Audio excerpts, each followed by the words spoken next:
Before we start, just a quick reminder to hit that subscribe button. Only 2% are subscribed. At 1,000 subscribers, I'll be posting a special video. The first message buzzed in while I brushed my teeth. "Are you still awake?" with a little heart at the end. It came from Mia's contact on my screen. "I am Lana, 25 years old," and my stomach knotted. Mia does not use hearts with me, not even by accident. She sends dumb memes and short replies and voice notes. Seeing that heart from her name felt like someone else wearing her face. I wiped my hand on my shirt and stared at the screen. I could have ignored it, but that never really crossed my mind. I typed back slow because something already felt off. "Yeah, I'm up. What's going on?" My thumb hovered before I hit send, like I was stepping on thin ice. The reply came fast, almost too fast. "I've been thinking about you a lot lately." 3 dots, then nothing, then they vanished again. My chest tightened because this was not how she talked to me. Mia and I joke, we complain, we rant about work. We do not share random late-night feelings with extra dots. I could hear his voice in my head instead, smug and lazy. I hated that the thought came that quickly. I answered with a joke just to see what happened next. "Damn, that's dramatic. Did you hit your head or something?" I watched the typing bubble appear and disappear twice. Whoever sat behind her name was thinking hard now. No haha back, no insult, no you're an idiot. Instead I got, "I mean it, I feel like we have this connection." My whole body went rigid at that word. Connection from Mia sounded wrong, from him it fit too well. Here's the part I'm not proud of. Some twisted part of me felt a little flattered. Not because I wanted him, but because he assumed he could. It made me angry in a very sharp, focused way. I scrolled up through old chats with Mia for comparison. Her actual messages were short, messy, full of abbreviations. This new tone looked clean, careful, almost rehearsed. It felt like reading a script written for someone else. I needed proof, not just a bad feeling in my gut. So I typed something that should have been easy for her. "Do you remember what you called me in homeroom first year?" I watched the screen and counted in my head. Typing stopped, typing again, stopped again. Finally the answer dropped like a stone. "Of course I do, haha, you know you're my best girl." Wrong, no nickname, no hint, nothing even close. I smiled at the screen, but it was not a nice smile. My heart pounded, yet my mind suddenly felt very clear. "Okay, I thought you want to play, let's play." I opened my screenshots folder before I sent the next line. "People think you only start taking receipts after you are sure." That is not true, at least not for me. I started documenting the second my instincts screamed. Click, first screenshot captured the heart and the weird confession. Another message flashed before I finished saving. "Sometimes I feel like you get me more than she does." The arrogance in that sentence almost made me laugh out loud. I could practically see him stretching out on their couch. I leaned back and cracked my knuckles, way too dramatic. "Fine," I typed, "what do you mean by that exactly?" I kept it neutral on purpose so he would keep pushing. If this was him, he would not resist the opening. He did not disappoint, of course. "You just listen more, you don't judge, you really see me." I rolled my eyes so hard my head actually hurt. That line had his fingerprints all over it. Here is where the guilt started creeping in. I was texting back like it was a game. But I was doing it through my best friend's name. Every new line felt like stepping further into something ugly. I forced myself to move slow, not react with pure rage. Sudden anger would scare him off or make him cautious. I needed him clumsy and confident, not careful. So I softened my answer just enough to feed his ego. "You know I care about you, you're important to her and me." I stared at that sentence for a full 10 seconds. It felt wrong to send, yet it was the perfect bait. My thumb tapped send anyway and my stomach twisted. His response hit like a slap, even though I expected it. "Sometimes I wish things were different between us, you ever think that?" There it was, fully out in the open, no more subtlety. For a second I actually forgot to breathe. I knew then with that line that this was not Mia. She would rather choke than text something like that to me. Still, knowing in my head was not enough for what came next. I needed every word captured in black and white. More screenshots, more quiet cursing as I saved them. My hands were shaking just enough to make me miss buttons. That annoyed me because I wanted to look calm even alone. Shaky hands felt like I was already losing ground. He kept going because of course he did. I just feel like you understand me on another level. He tossed those words at me like they meant nothing. Meanwhile, I thought about Mia asleep 10 feet away from him. I tried another test, something smaller this time. Do you remember what we ate the night your car broke down? Her real memory of that night was weirdly specific. If this was him, he never paid attention at all. Again the pause, again the typing that kept starting and stopping. Pretty sure it was pizza, right? That was what he picked. Wrong again, wrong in a way that made my jaw clench. He had turned the one night she hated into a throwaway detail. By then I was not just suspicious anymore, I was certain. The certainty did not make me feel better, not for a second. It made the whole thing heavier, like the air in my room thickened. Because now I had to decide what to do with it. I could have called her right then and there. I pictured her waking up confused, checking her phone, turning to him. I imagined him laughing it off, calling me dramatic or jealous. That image made my throat burn more than the actual messages. So I stayed in the chat and kept him talking. That was my choice, and I know some people will judge it. I judged myself even as I did it. But I wanted him fully exposed, no room for excuses later. You're acting different tonight, what brought all this on? I tossed the question like bait into water. He bit down faster than I expected. Seeing you last week did something to me, I can't stop thinking about it. Last week at their apartment, Mia had dragged me over for takeout and a movie. He had barely looked up from his game except for one moment. That moment replayed now in my head with brutal clarity. He had let his eyes linger a little too long when I laughed. I noticed it, shrugged it off, shoved it into the junk drawer in my brain. Now that drawer flew open and everything inside spilled out. I hated how stupid that made me feel, even though I know hindsight cheats. Another screenshot, another set of receipts stored away. My camera roll turned into a timeline of his arrogance. Every image felt like a small shield for the argument I knew was coming. I was already building a case before there was a trial. He sent one more line that pushed me from uneasy to furious. I think we'd be perfect together if things were different. That was the moment something inside me just snapped. I actually laughed out loud, sharp and ugly in the quiet room. I did not respond right away, I let him sit there. Let the 3 dots blink on my screen with no reward. If he wanted attention, he would have to work harder. I needed time to think, to plan my next move. Looking back, this was the turning point for me. Up until that line, I could have pretended it was just weird. After that, it was betrayal spelled out with no room for doubt. Not just toward Mia, but toward the friendship he assumed was for sale. I locked my phone and stared at the dark screen. My reflection looked tired, older, angrier than I felt that morning. I knew I could not unknow any of this by morning. And I had no idea yet how messy it was about to get. The phone lit up again while I stared at the ceiling. New message from her name, sitting there like a dare. I unlocked the screen with my thumb before I could rethink. For a second, I just watched the preview and hated my own curiosity. You didn't answer my last text, that okay?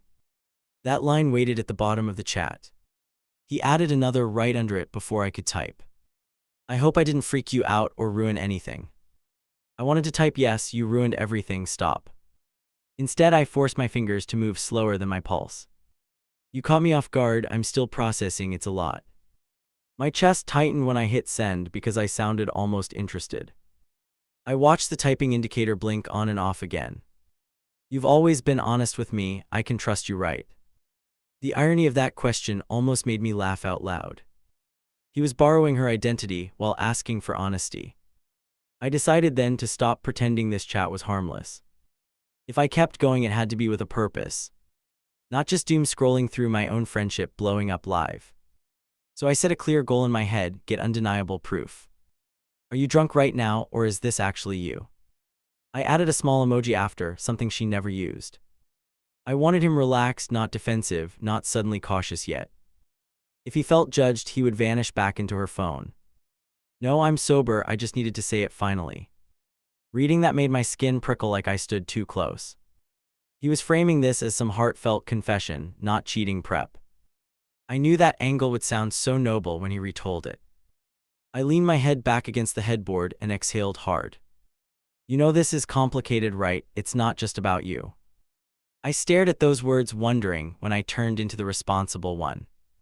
He barely waited before dropping another little emotional grenade. I know it's risky, I just can't stop thinking about you. It was the kind of line you hear in bad movies. Coming through my best friend's profile made it feel disgusting, not dramatic. Anger warmed my face in a way that almost felt like fever. I shifted the angle of the conversation on purpose then. Okay, but what happens if she sees these texts? Walk me through that. If he tried to act shocked later, I wanted this documented. My heart hammered while I watched the indicator pulse again. She never checks our chat, that's kind of our thing. I blinked at that, stunned by how quickly he rewrote reality. He was carving out a secret corner and naming it ours. I realized he probably believed his own story more than he admitted. I took another capture of the thread with shaky fingers. My gallery filled with proof while he kept digging his own hole. Each saved image felt like loading another round into something heavy. I knew exactly who I would aim it at eventually. You're talking like this is normal, it's not. I wrote that and deleted it twice before settling on softer words. This feels dangerous, that was the version I finally let send. Dangerous sounded close enough to wrong without closing the door entirely. Danger can be exciting though, don't you ever feel that? My lip curled so hard it almost hurt. I remembered him bragging once about loving adrenaline in general. Of course he turned betrayal into some cheap thrill in his head. If you want me to answer, you need to be straight. What exactly are you asking from me right now? I stared at the question after sending it, pulse racing in my throat. This was the line I could never pretend I misread. Another long pause, another start and stop in the chat window. Finally, his message appeared in 2 separate bursts. I want us to see where this could go. Then, I've been attracted to you for a while. My stomach flipped in a way that felt nothing like flattery. There it was in plain text, not just implied interest. I did not take another picture immediately, my hands went numb. It took real effort to steady them enough to record that part. I know I should have blocked him and called her instantly. That is probably what people imagine they would do. I sat there instead with my phone hot in my palm, trying to balance loyalty, fear, and this cold investigative focus. You know I don't mess with taken people, that's a line. I watched the words appear in the chat and winced hard. They were true, and yet I was still in the conversation. That contradiction burned in a way I would revisit later. You're not like other girls, I know you're not shallow like that. He twisted my boundary into another compliment to keep me engaged. I felt both insulted and weirdly challenged at the same time. It is scary how fast manipulation can feel like a game. I decided to poke at the weak point in his plan. If you respect me, you wouldn't drag me into something like this. You're asking me to lie to someone I actually care about. How is that fair to either of us? He replied with another rationalizing mess that made my jaw tighten. She barely notices me lately, it's like I live alone already. There it was, the classic wounded routine rolled out on schedule. He was building a victim story to excuse whatever came next. I cut straight into that script before he could fully settle there. Have you talked to her about any of that or just me? Part of me hoped he would shock me and answer yes. Another part already knew which direction he would take. You listen better, she just gets defensive and shuts me down. I could almost hear the pout behind that sentence. He was trying hard to cast me as the only emotional adult.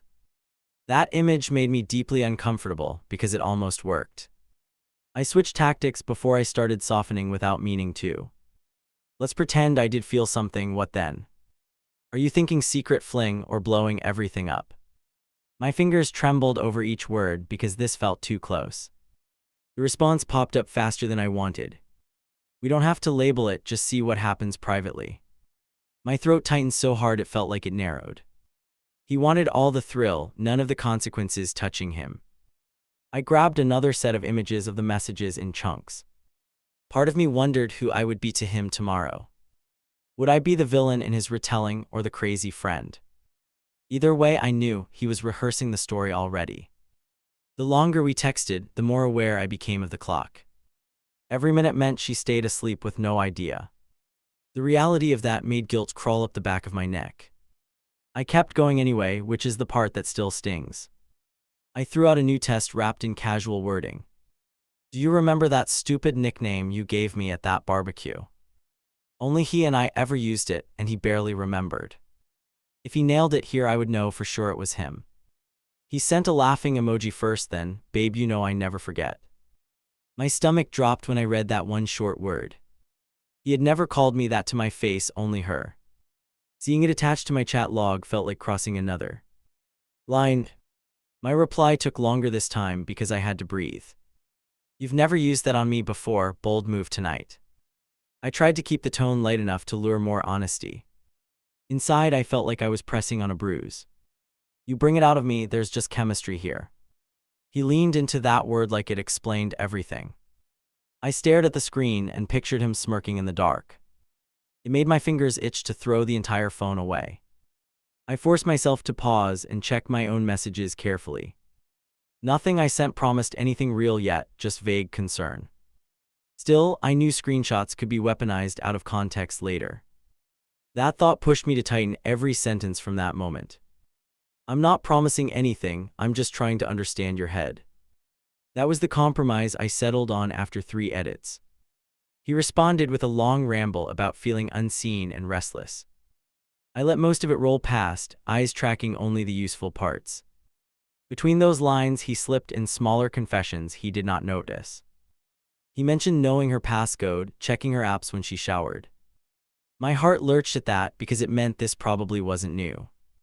I copied that section manually into my notes while he kept typing. If anyone ever reads this and thinks I enjoyed it, no. I felt like I was handling something radioactive with bare hands. Every message I answered was another step closer to fallout. I stayed because walking away meant leaving her blind. Eventually, the conversation started circling the same points. He wanted reassurance, validation, some promise I would consider him. I gave none of that, only vague answers that sounded non-committal. Even so, I hated how easily he treated it like flirting. I'm going to bed, my brain is fried, we can talk later. I sent that when I felt my focus starting to fray. He rushed to answer before I could close the chat. Please don't ghost me, I'm trusting you with this. That last line made my jaw clench hard enough to ache. He was treating betrayal like some precious secret gift. I stared at it until my eyes burned and the letters blurred. Then I captured the whole thread one final time before backing out. I did not sleep after I put the phone face down. Instead, I lay there rehearsing tomorrow in my head in loops. Every version ended with someone crying and someone lying very well. I knew I had just stepped into something I could not quietly undo. Her name flashed across my screen before my alarm even rang. My chest locked up so hard I forgot how to breathe. I watched the phone tremble on the nightstand and did nothing. By the time I picked it up, the call almost ended. I answered right before it cut off. Well, look who's alive, she laughed, voice bright and easy. The sound hit me like a punch after that night. I forced something like a laugh back and hoped it passed. You sound rough, she snorted, like this was our usual banter. Did you stay up doom scrolling again or what? My tongue felt heavy while I searched for any normal sentence. Yeah, something like that, I replied, staring at the ceiling. I waited for some hint, some tiny clue in her tone. Nothing came, no edge, no weird stiffness, just usual chatter. She launched into a story about a coworker being annoying. I held the phone away and stared at the wall instead. It felt wrong listening to her complain about small stuff. My brain kept throwing the messages over her voice. Every laugh from her made his words feel dirtier. I swallowed and promised myself I would not chicken out. You busy later? She asked suddenly, voice lighter than before. We were thinking of grabbing food, maybe you can join. That one short word made my stomach squeeze hard. I pictured them together, both looking at me across a table. Maybe, I said, which was a lie because I knew. If I sat across from him without saying anything, I'd crack. I shifted on the bed and decided to test the ground. Hey, random question, do you leave your phone lying around? There was a pause, small but sharp enough for me to hear. I guess why, she answered, the word dragged out. I heard muffled noise behind her like he was nearby. My fingers tightened around the phone until my knuckles ached. I tried to sound casual, light, like this was nothing big. I got a weird security alert last night, I lied smoothly. Something about your account logging in from another device. The lie slid out easier than it should have, which bothered me. She went silent long enough that I pulled the phone away. I checked the screen to make sure the call hadn't dropped. She finally exhaled loudly, like she'd been holding it in. "That's probably him," she said, voice quieter now. My heart jerked at that single admission. I waited, letting the quiet sit there between us. "Him who?" I asked, even though we both knew. My voice sounded too flat, like I was reading from a script. "He grabs my pH. One sometimes, you know how he is." She tried to sound annoyed but fond at the same time. "That's why I keep saying I need to change everything." Her words scrambled together over the buzzing in my ears. I pushed again, a little harder, before I lost courage. "What does he need your stuff for though, like actually?" I forced a soft laugh after, to keep it from sounding harsh. My pulse pounded in my throat while I waited for her answer. "He orders food, checks scores, dumb things, nothing shady." She gave that list quickly, like it was rehearsed. "And he knows I don't care, we don't keep secrets," she added. That sentence stung in a way she did not intend. I had two choices right there on the line. Drop everything on her now or keep circling a little more. I wish I could say I chose the brave one instantly. Instead, I hedged because fear wears a lot of outfits. "Maybe you should still swap your codes," I muttered. "Those notices freak me out sometimes, they look sketchy." She hummed, non-committal, the kind of sound you give a suggestion. "It's on my list," she replied, which meant not anytime soon. I needed to see her eyes before going further. On the phone, I could imagine whatever reaction suited me. Face to face, I would have to live with the real one.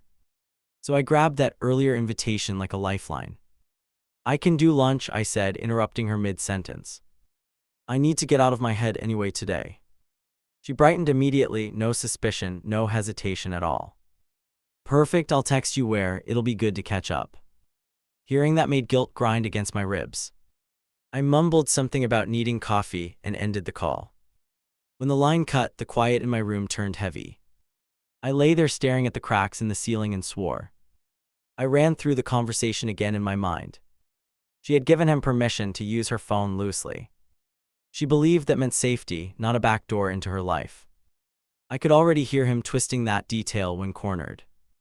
Part of me wanted to forward everything this second. Type out a paragraph, attach the screenshots, let it explode. No voice, no expressions, just text against text, proof on proof.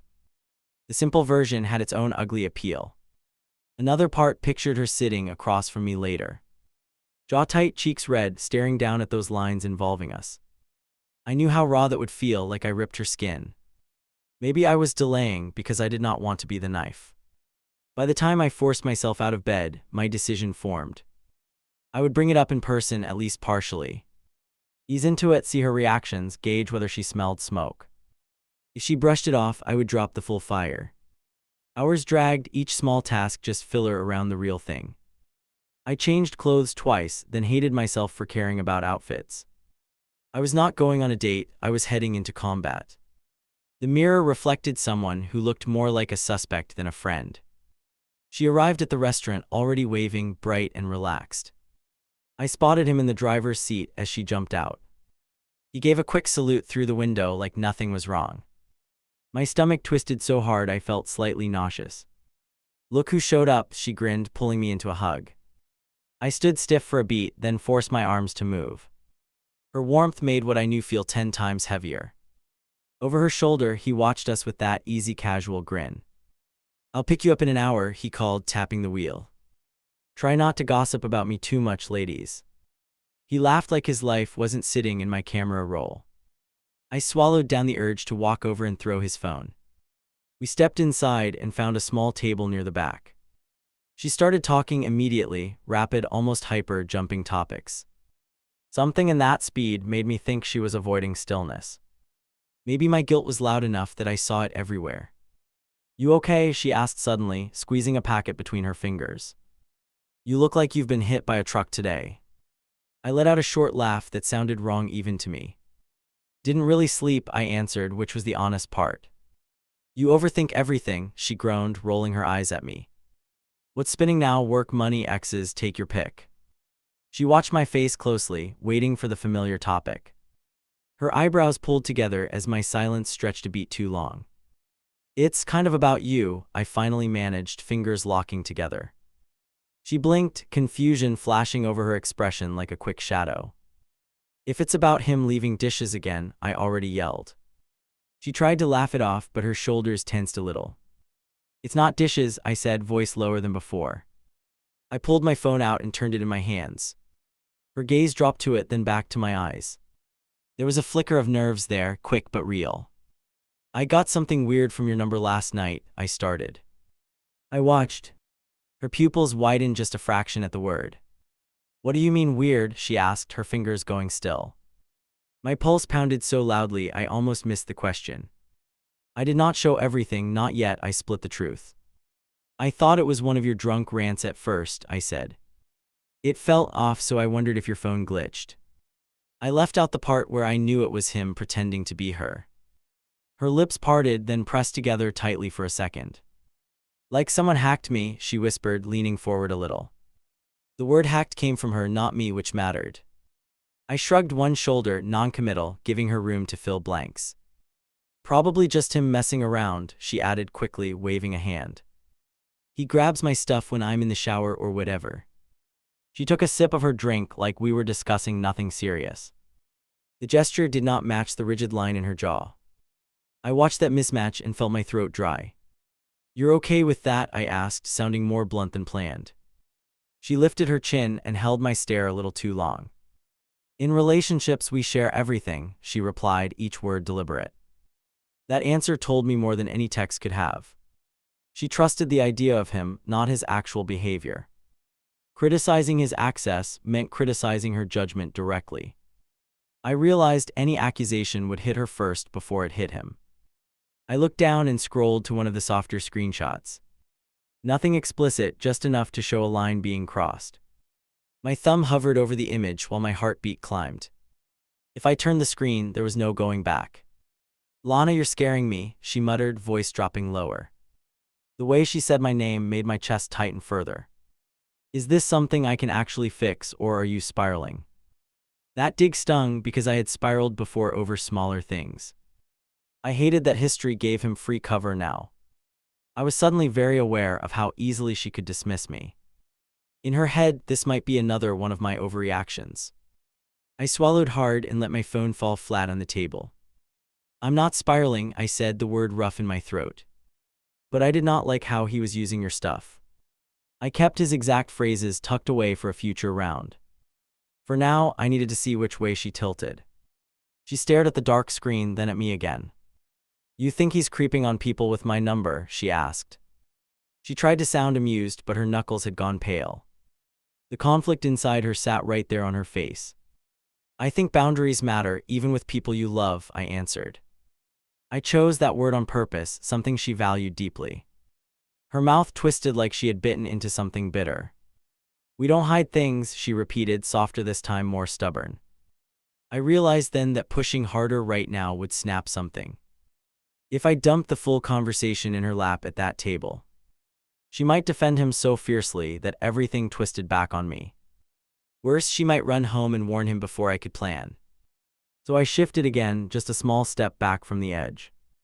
Just watch your phone around him for a bit, humor me, I said. Those alerts freak me out and I don't want you dragged into nonsense. I cushed it as my anxiety, not his betrayal, to keep her listening. She studied me for a long moment, eyes narrowed slightly. Then she exhaled and shrugged, like giving up a small argument. Fine, I'll keep an eye on it. Happy now, she teased lightly.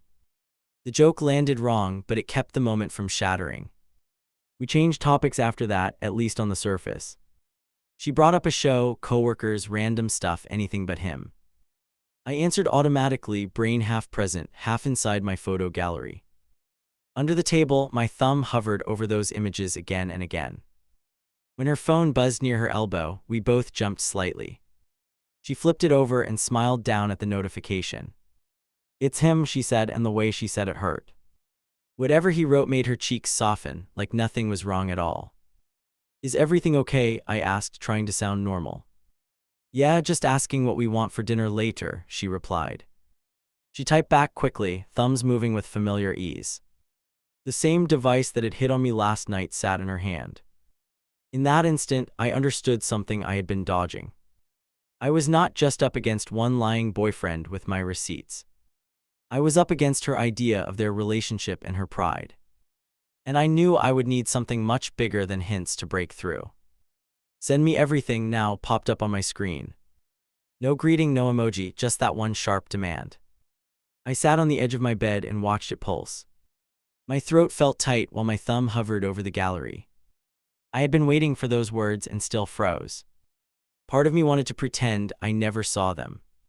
Another part wanted to dump every receipt like a courtroom drow.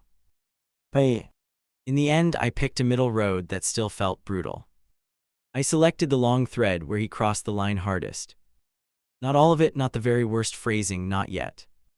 Just enough to prove this was not a glitch or weird joke. My fingers tingled as I hit forward and watched the files load. The little bar slid across the screen way too slowly. For a second, I actually hoped for bad reception as a sign. Then the pictures landed in our chat with a soft whoosh. Underneath them I typed, "These came from your number last night." Reads, the word appeared under each image one by one. Nothing else came through, no dots, no immediate reaction, just silence. 5 seconds passed, 10, then my phone started vibrating nonstop. Her name filled the screen and my stomach flipped hard. I answered on the first buzz because I was done delaying. There was no hello this time, just a sharp intake of breath. "What is this?" she demanded, voice clipped and shaky. In the background, I heard a door slam somewhere on her side. I stared at the wall and forced myself not to soften. "It's our chat from last night," I said, keeping my tone steady. "Only it wasn't you on the other end." The second I said it out loud, the whole thing felt heavier. "He wouldn't talk like that," she snapped, words tumbling over each other. "That's not even how he texts, he uses different stuff." She was defending him and attacking him in the same breath. I knew that move because I had done it with exes. "You told me he uses your phone," I reminded her quietly. "You told me he checks your apps when you're not there." There was a rough sound on the line, like something being dragged. "Don't twist my words," she fired back, breathing faster. I closed my eyes for a second and gripped the edge of the mattress. "I'm not twisting anything," I answered, probably too blunt. "He asked me to keep this between us and flirted all night." My heart hammered so hard I could feel it in my teeth. Silence spread out again, longer this time, heavier. When she finally spoke, her voice dropped to almost a whisper. "Read me one thing he said," she ordered like a dare. "Pick one that you're sure about." I unlocked the screen and scrolled through the mess. My thumb stopped on the line that had made me laugh ugly. "Sometimes I wish things were different between us," I quoted. "And then we'd be perfect together if things changed." Her breath hitched loud enough to echo in my ear. "He uses that exact phrase when he talks about us," she muttered. "He says that about moving, about jobs, about literally everything." The fact that she recognized it made my skin prickle. I could feel her brain racing even through the phone. "He told you not to tell me?" she asked, voice low and tense. "Yeah," I answered, that single word scraping my throat. He framed it like some deep confession I should keep safe. For a second, I thought she might hang up and pick his side. Instead, her tone changed, less rage, more calculation, colder. "Fine," she said, each letter edged like glass. "If he wants to play games, we'll give him one." That shift scared me almost as much as the messages. "Okay," I exhaled because there was no going back. "What are you thinking?" I asked, already half knowing the answer. If you ever sat with a friend plotting, you know that feeling. "He thinks I trust him with my passwords," she started slowly. "He thinks you're on the hook and too scared to tell me." I could hear a drawer open, things being moved around roughly. "Let's see what he does when the spotlight turns on." I stayed quiet, letting her build whatever plan she needed. "What if you come over tonight?" she continued, tone tightening. "We act normal, we hang out, we let him relax." My pulse jumped because I saw where this was headed. "And then?" I asked, even though I already saw the pieces. "And then I leave my phone in front of him unlocked." She inhaled sharply, like bracing before a jump. "You sit across the room and wait to see who texts you." I pictured it instantly, the three of us inside that apartment. Him on the couch, us at the table, my phone between us. Each alert from his little secret fantasy lighting up my screen. The thought made my palms slick, but in a focused way. He might not bite, I warned, because I had to say it. He could be weird tonight or decide to be cautious. She let out a bitter laugh that sounded nothing like before. You saw how fast he jumped on you, he'll bite, she answered. I hated that I agreed with her, and I hated being right. Still, a small, ugly part of me felt relieved I wasn't crazy. When someone you love acts blind, you start doubting your own sight. This plan felt like a way to prove I still saw straight. Do you want to confront him first? I asked one last check. Or do you want to catch him mid-move? She paused long enough that I heard a clock ticking near her. Mid-move, she replied, voice steady no. Calm like ice. The rest of the day dragged worse than waiting for test results. Every minor notification made me flinch and check my screen. He texted once from his own number, something basic about scheduling. I ignored it, heart pounding, wanting to push everything into tonight. By the time I parked near their building, my hands felt numb. I sat in the car and rehearsed neutral expressions. No glares, no tight lips, no weird pauses, just normal. If I gave away anything early, the whole thing collapsed. He opened the door before I could knock twice, casual and relaxed. Hey superstar, he grinned, leaning against the frame.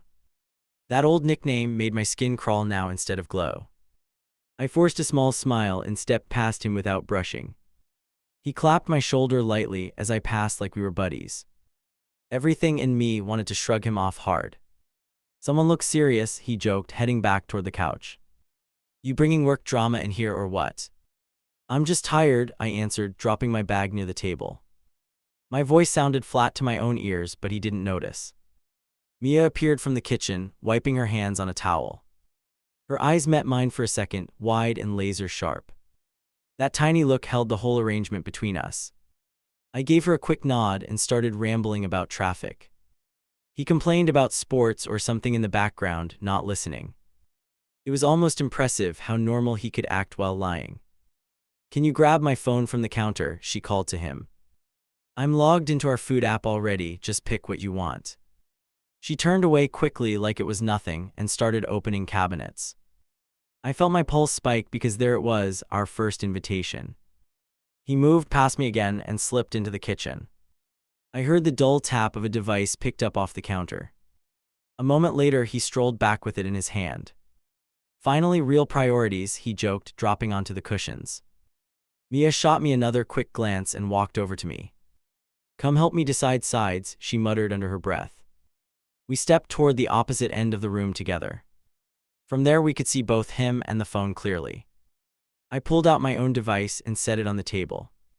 Face down, screen ready, notifications turned up loud. If he started messaging, I needed to catch every buzz. Mia pretended to study a menu on a tablet, jaw clenched. From the corner of my eye, I watched him unlock her screen. His thumbs moved with practiced ease through her apps. He laughed at something on there, probably a private joke. Every second stretched as I waited for that first vibration. Order whatever, you two never finish anyway, he called lazily. Mia gave a tight smile that did not reach her eyes. You're the one who steals my leftovers, she replied, voice brittle. He snorted, already looking more at her phone than at us. There it was, the first buzz against the wood near my elbow. My spine snapped straight as my muscles locked. I flipped my screen over and saw her contact at the top. One new message waited, little preview hidden for privacy. My throat went dry as I opened the thread. He had started with, "You okay, you were quiet today." Same greeting style as the late-night confession, same rhythm. Across the room he lounged deeper, one leg bouncing lightly. Mia's shoulders tightened as she peered at my screen. Her fingertips pressed into the edge of the table hard. This is now, I whispered, barely moving my lips. She nodded once, eyes fixed on the words glowing up at us. I typed slowly, fingers steadier than I felt. Just tired, long night, did you need something from me? My heart pounded while I watched both him and my phone.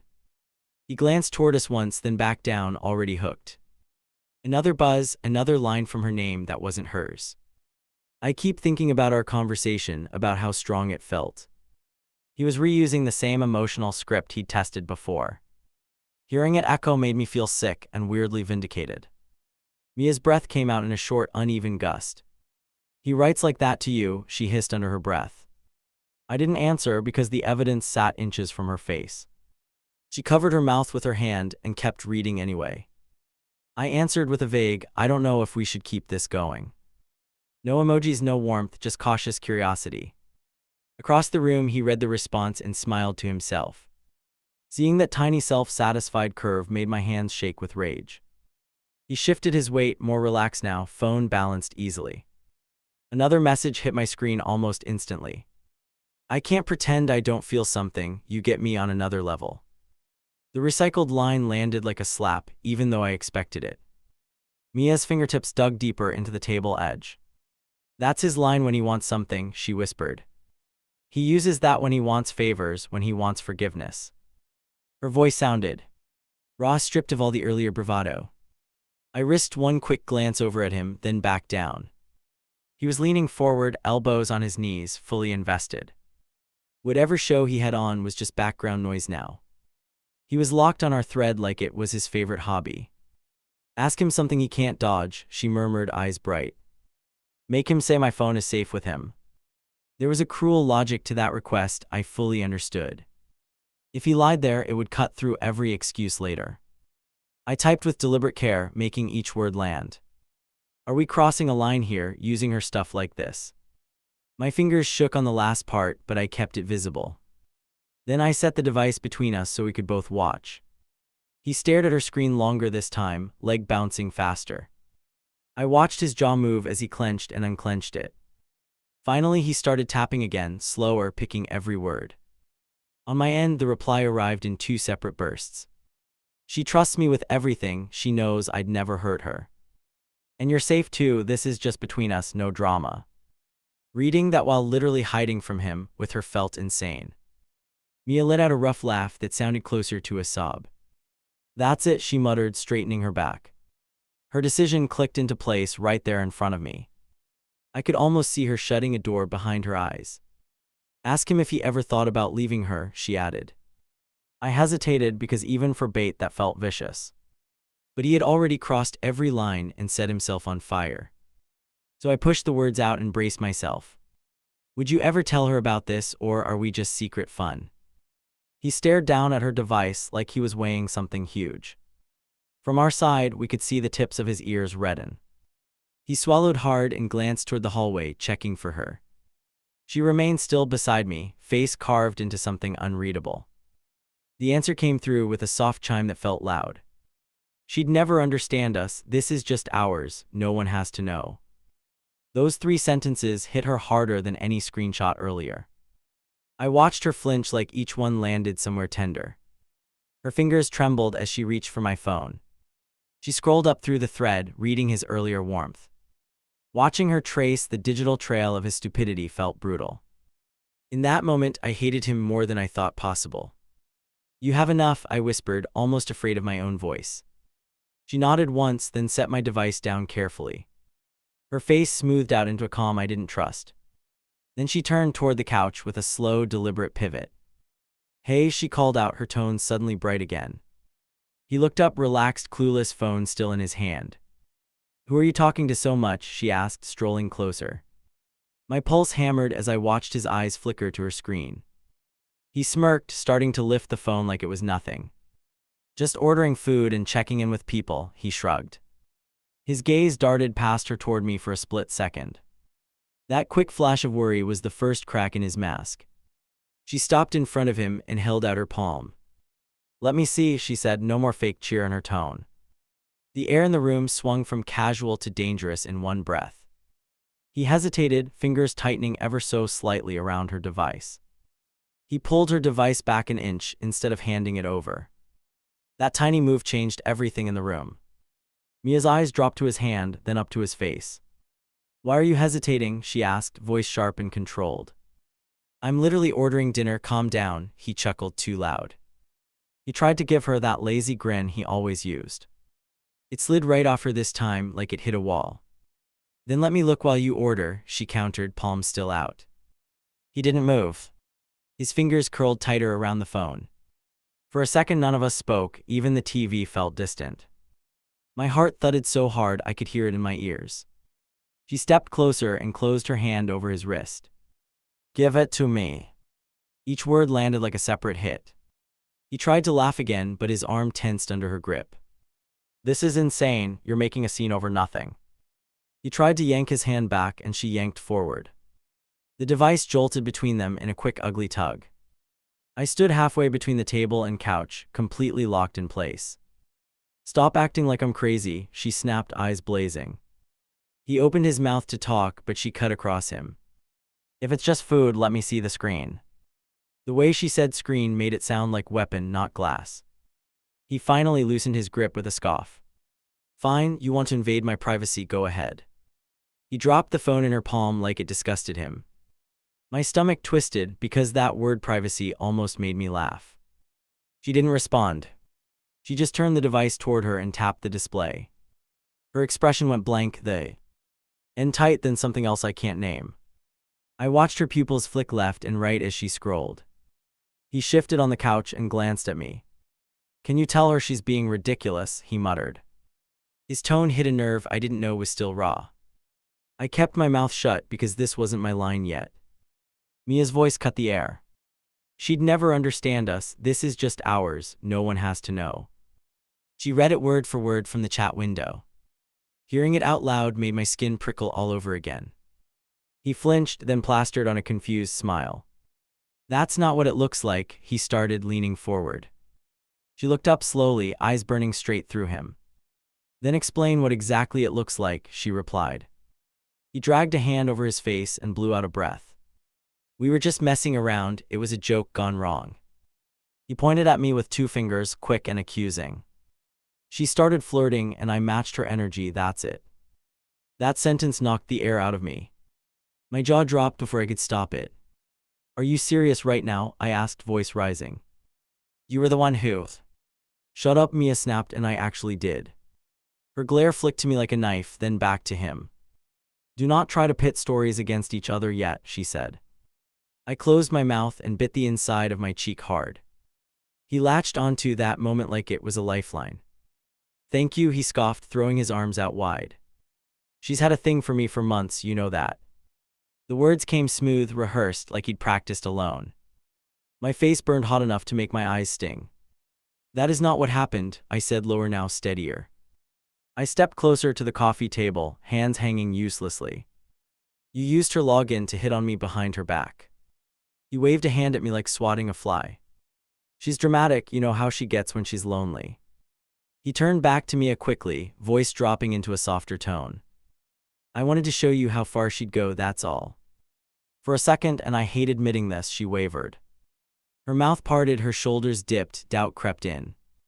I watched suspicion shift off him and slide toward me. It felt like ice water poured straight down my spine.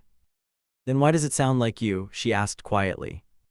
"Same phrases, same guilt trips, same lines you use on me."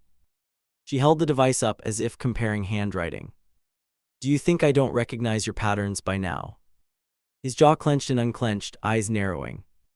"You're hearing what you want to hear," he muttered. We were both bored, it was harmless texting, nothing physical. He leaned back like that settled everything, like there was a scale. She stared at him for a long moment without blinking. "You used my account to tell her we'd be perfect together," she said. "You told her you couldn't stop thinking about her."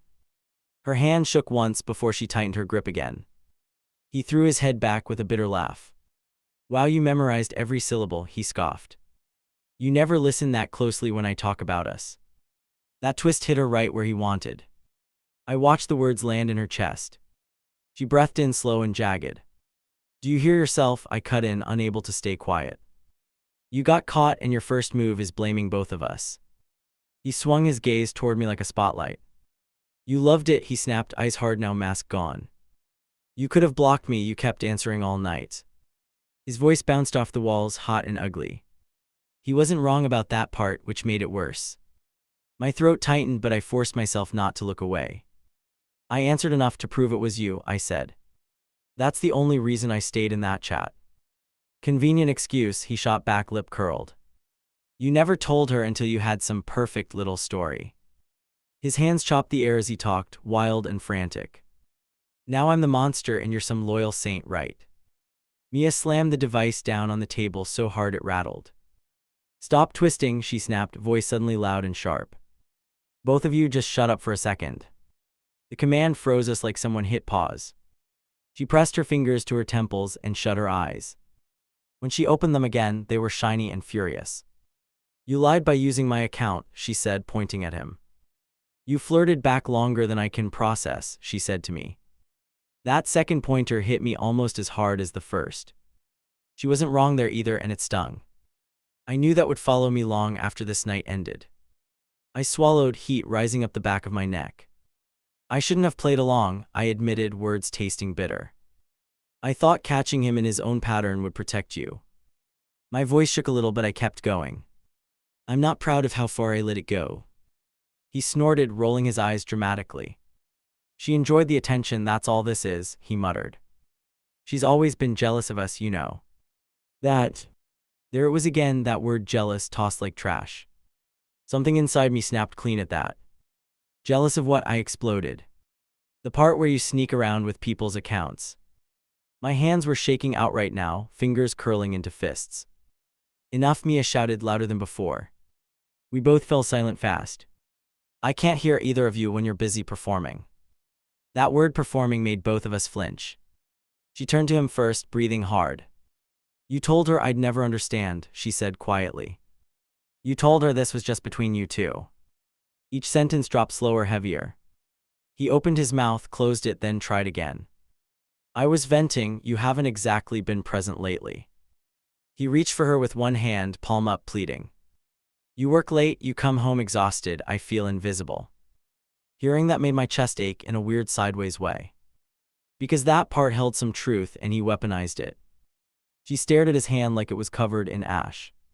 Your loneliness is not an excuse to manufacture a side relationship, she said. His arm fell back to his lap, fingers curling empty. So what, I'm just trash now, he snapped. One mistake and I'm out the door, after everything I do. The self-pity in his tone made my teeth grind. It wasn't one message, she replied, voice low and shaking. It was an entire thread. You kept going when she pushed back. Her hands trembled as she spoke, but her gaze never left him. You made me the clueless girlfriend in your little secret thing. He shifted his weight, restless energy rolling off him. You want me to beg, he muttered, eyes darting between us. Fine, I screwed up, I went too far, I'm sorry. He spread his arms like he expected applause. The apology bounced off something solid in her face. That's not for me to swallow as a quick fix, she answered. She stepped back and squared her shoulders like bracing for impact. I need you to go stay somewhere else for a while. He blinked like he misheard. What, he scoffed, half laughing again. You're kicking me out over text messages that never went anywhere. He pointed at my phone like it was a weapon. She didn't move. Pack a bag, she said softly, which somehow hit harder. Go crash at your brother's or a motel, I don't care. Her voice wobbled once, then steadied again. This is her fantasy, he barked, spinning back to me. She's always wanted to be the hero in your life. He jabbed a finger in my direction, eyes bright with anger. Congratulations, you got exactly what you wanted. I stepped closer to the table, heart pounding in my throat. I wanted you to stop targeting me behind her back, I answered. I wanted her to know what you were doing with her stuff. My voice cracked halfway through, which annoyed me. She enjoyed it, you can tell, he insisted, ignoring me now. She kept going, she played along, she baited me on purpose. He looked at Mia like he could bend the truth with his stare. You're throwing away years over someone who thrives on drama. Mia's eyes closed briefly, then opened again, brighter. If I believed this was only her fault, I'd never forgive myself, she said. You had my codes, you had my trust, you chose this. Each short sentence took another piece off his posture. He stared at her for a long, stretched moment. The fight slowly drained from his shoulders, replaced by disgust. Fine, he muttered, pushing up from the couch abruptly. If you want me gone, I'm gone. He stalked past me, shoulder hitting mine on purpose. Hope you're happy, he hissed under his breath. His breath hit the side of my neck, hot and sour. I held my ground and refused to lean away. The front door slammed so hard the frame rattled. The echo lingered long after he vanished down the hall. For a few seconds the only sound was the TV murmur. Then Mia's legs gave out and she sank onto the couch. I stayed standing, unsure if I was welcome near her. She leaned forward, elbows on her knees, face in her hands. Her shoulders shook once, twice, then she forced them still. I could feel my own heartbeat thudding in my fingertips. "You should have told me after the first message," she whispered. The words drifted out between her fingers, thin and raw. "That's the part I can't get past right now." That single sentence sliced deeper than anything he said all night. I sat down on the opposite end, keeping a small distance. "I know," I answered, because anything else would be a lie. I was scared you'd take his side and cut me off. My throat burned as I pushed the truth out. She laughed once, short and bitter. "Congrats, you delayed it and still almost lost me," she said. Her eyes met mine, red and blazing. "That late night back and forth looks bad on you too." She wasn't wrong, and my chest squeezed tight. "I hate every line where I sound flirty," I admitted. "I kept telling myself I was gathering evidence for you." I bed my palms on my jeans, suddenly very aware of my body. "You didn't shut it down," she countered, voice hoarse. "You nudged him, you tested him, you kept the thread alive." Her words came out like punches she'd been holding back. "And now when I read it, I see both of you in there." Hearing that felt like being dropped from a height. "I don't blame you for being angry at me," I managed. "I blame me too when I scroll back through it." My vision blurred for a second and I blinked hard. "It's messed up that I'm grieving him and us at the same time," she said. "He violated me through my login, but I still miss him." Her voice broke on that last word and she looked away fast. "I also hate that your number is tangled up in it now." I took a breath that didn't quite fill my lungs. "If you need space from me, I get it," I said quietly. "I'd rather you say it straight than vanish and pretend." The idea of losing her felt like someone pressing on my ribs. She shook her head slowly, eyes fixed on the table. "I don't want to lose you," she murmured. "I also don't know how to look at you without seeing that thread." That confession hit like a door half open and half shut. We sat there in a weird, heavy silence. Her device lit up on the table with his name. 3 messages popped through in quick succession. She didn't reach for it, which told me everything. I glanced down and read the previews.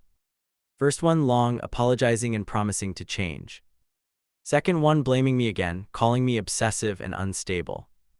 Third one begging for another chance, offering to go to therapy. "Do you want me to block him on mine?" I asked. "Or forward you what he's already sent so you have it?" I needed something practical to cling to. Her jaw clenched as she considered. "Don't answer him," she muttered finally. "If he wants to play victim, he can do it alone." She grabbed her own phone and scrolled quickly through contacts. Her thumb hovered over his name, then she set it down again. "I'm not ready to cut him off completely yet," she admitted. I hate that about myself, but it's true. Tears gathered again and she blinked them back hard. "I also hate that I'm saying that out loud to you." "Honesty is better than pretending you're done," I said. I wasn't preaching. I was remembering my own mess with people I should have dropped sooner. It's not my job to control who you forgive. That line was more for me than her. I watched her breathe through another wave of emotion. "We're going to be weird for a while," she said. "We're not just snapping back to how we were." That stung, but it felt fair. "I can live with weird if it's honest," I replied. What I couldn't live with was letting him rewrite what happened. My voice steadied as I said it. She leaned back and stared at the ceiling. "If he asks, I'm telling him you showed me everything," she said. "I'm not covering for him, and I'm not covering for you either." Her tone was tired but firm. "That's fine," I told her, because at this point it was. I'll admit every mistake I made in this to anyone. The shame still burned, but at least it was clean shame. Not the foggy, confused kind from that first night. We didn't solve anything huge before I left. There was no dramatic hug or clear promise. Just a half-awkward goodbye at the door. And the echo of the slammed frame still hanging in the air. In the days after, everything cracked further. He flooded my messages with long accusations and sudden affection. One minute I was a homewrecker, the next his soulmate. I read enough to understand the pattern, then blocked his number. She stayed in our group chat but went mostly quiet. No more random memes, no late-night calls about nothing. When we did talk, it was clipped and careful, like walking through glass. Every topic bent around that night without touching it. Mutual friends started picking sides in subtle ways. A couple of them stopped replying to me altogether. Another sent a cautious text asking what really happened. I sent one screenshot and told her to draw her own conclusions. Weeks later, a memory notification popped up on my screen. It was an old photo of me and Mia at some party. Our faces were pressed together, laughing at something off frame. I stared at it until my throat tightened. My first instinct was to forward it to her with a stupid caption. Something like, "Remember when our biggest problem was bad hair?" My thumb hovered over her name in the share list. Then I locked the screen instead and set the device face down. Here's the part people never like when I tell this story. I still think I did the right thing and I still feel dirty. Both things live in my chest at the same time. There's no neat bow here. He later told people I chased him. She didn't fully correct that version every time. I know because word eventually got back to me through others. Hearing it stung less than I expected, which surprised me. What really stuck was something smaller. One afternoon, months later, she texted me out of nowhere. "Changing all my passwords today," the message read. Should have done it sooner. I stared at those 4 sentences for a long while. There was no apology in them, and I didn't need one. Just proof that the lesson landed where it belonged. Not on my shoulders alone. I typed back, "Good, you deserve safety that isn't shared." Then I put my phone down and let the chat sit. We still aren't what we used to be, and maybe never will be. But at least he's out of both our pockets now.